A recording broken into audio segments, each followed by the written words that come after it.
So much like 3-note progressive, 4-note progressive, we're going to follow the same principles. We're playing 4 notes up from each pitch of the scale. So if we stay in the key that we played before, we did B major. So from the B, we're going to play B, C, D, E. Then we're going to go to the second note of the scale, which is C, C, D, E, F. Then we're going to go to the D, so on and so forth. So I'm going to play the scale straight up, count the shifts, and then kind of show you when we play 4-note progressive how many more repetitions we get on the shifts, and we kind of get a different sounding pattern. All right, so here's the scale straight up. 4 shifts going up, 4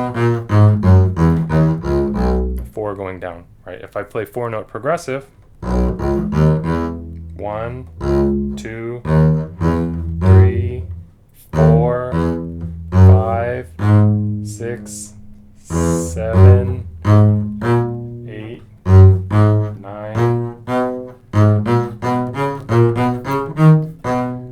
Too many to count, right? It's 11 or 12 shifts, right? I'll go back and annotate it and put it in there. So you can clearly see that we get 3 times as many shifts, 4 times as many shifts. So again, like I said on the 3-note progressive video, you want to make sure that you're making these shifts in tune, right? Because in the key of B major, B is where B is. You know, C sharp should always sound the same. F sharp should always sound the same. So we want to practice that when we're doing these, and don't just play them fast because you heard somebody play them fast. One other thing that I wanted to mention about these progressive note drills is that as you increase the number of notes that we're playing, 3-note progressive, 4-note progressive, 5-note progressive, so on, we're also creating an interval exercise. So if you think back to, we were playing B, C, D, E, going from E down to C sharp, we're coming down a third in the scale, right? So that's an interval movement that we're making in our left hand. And obviously if you did 5-note progressive, you'd go B, C, D, E, F, F down to C, right? You're increasing the distance that you're going, and then you're practicing fourths, right? If I play B up to F sharp and then down to C sharp, I have to work on this 4-4 movement, 1-1, right? So you're making an interval exercise out of it too. So when you practice 5-note progressive, you're coming down a fourth. When you practice 6-note progressive, you're coming down a fifth, right? Which are helpful things to be thinking about, right? Other variations that I find helpful, I really love permutations and exercises. You can play 5-note progressive starting at the top note, but still ascending in the scale, right? So we're thinking coming from B, but we're starting on the F sharp, going down to B, and then we're targeting the C sharp, but we're coming from the G sharp coming down, right? This sounds like this. So if we're targeting B on 4-note progressive, excuse me, I think I said F sharp before, right? So we'd start on E, and then we'd go from F sharp, C sharp, A sharp, excuse me, it's targeting D sharp,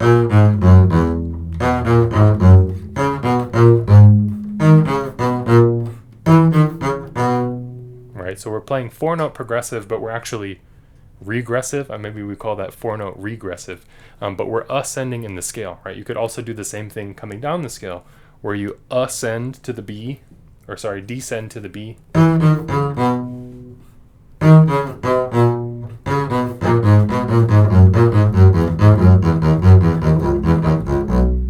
or you could ascend and jump down, right? So that way you're working on the interval either way. So if I go here,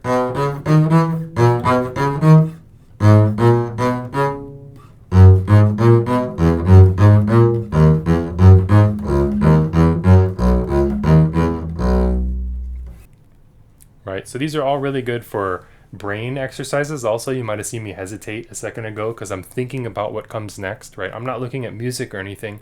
I'm working on the skill of thinking on the fly, listening for intonation, scale practice, all of these things. And you don't have to start by thinking about all 3 of those things, all 4 of those things, right? Just think about the pattern first.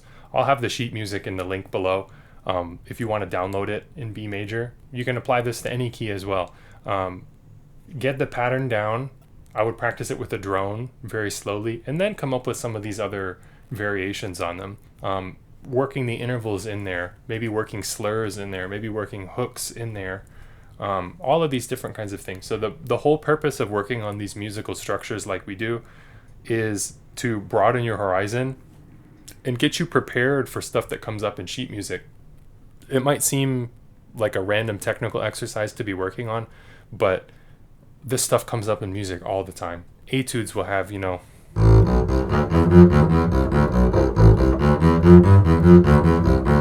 these kind of things where they're almost just progressive thirds or fourths or different intervals where they're targeting a specific thing. And so much music is based on that. So many bass lines are based on that. So much of music is based on these structures. That's really what music is these structures. And then how we put them together, right? So understanding the vocabulary, being able to say the words, being able to put sentences together, then think about if you're fluent with what you're going to say, then you get to do the fun part of think about how you're going to say it. How are you going to phrase? How are you going to do dynamics? How are you going to articulate all of those different things? But you at least know the words. You know how to speak the sentences that you're going to end up saying in a piece of music or in a piece of improvised music or all sorts of different things, right? So regardless of the genre of music you play, whatever instrument you play, 3-note progressive, 4-note progressive, scales exercises, arpeggio exercises, there's a reason people say go practice your scales, right? Because those are the key elements of what we're doing in music. All right, so go practice your progressive exercises, subscribe and everything, and I'll see you in the next one.